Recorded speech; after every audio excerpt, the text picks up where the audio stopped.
Stefano Tescaroli, la sua lista civica aveva appoggiato Sandra Passadori sindaco. Tra l'altro voi venite fuori bene in questa compagine, nel senso che quanto avete preso in percentuale?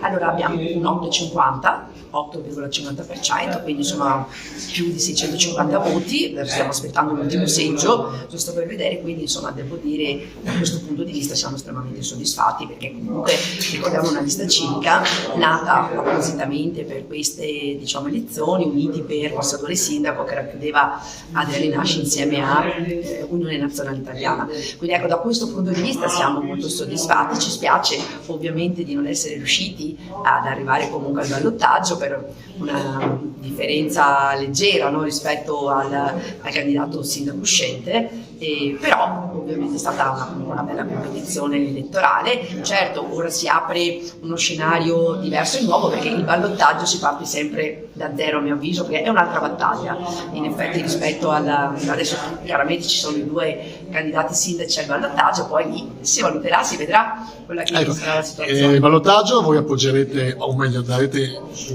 direttive ai vostri elettori di appoggiare Bobo? Non si è deciso ancora nulla, direi che questo sarebbe sicuramente prematuro fare un pronunciamento del genere. Si valuterà quale sarà la situazione e quella che si vorrà, e poi ovviamente ci sarà una delegazione che tratterà di questo e che si occuperà delle decisioni. Direi che è decisamente prematuro adesso fare una valutazione del genere, bisogna essere comunque aperti, no, in questo scenario. Leonardo Osti, i giovani al centro, voi avete superato i grandi, dicendo grandi come...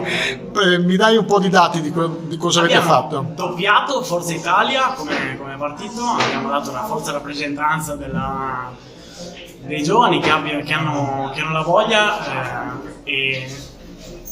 lo spirito, dici... Certamente anche lo spirito di rappresentare veramente la città. Abbiamo tirato fuori, che si può dire, le palle. Ma cosa ti resta dopo una campagna elettorale anche impegnativa, a volte anche cattiva? Cosa ti resta a te giovane, che la prima volta che partecipi a una competizione? È una nuovissima esperienza, sicuramente è molto importante, diversa dalle solite abitudini di andare al bar. Ci si rende conto che è normale e indispensabile in realtà rendersi partecipi della vita comunale, nell'interessarsi dei propri coetanei e di chi soprattutto magari cerca di lasciare la città, di andare fuori di città, magari anche per studiare, per lavorare.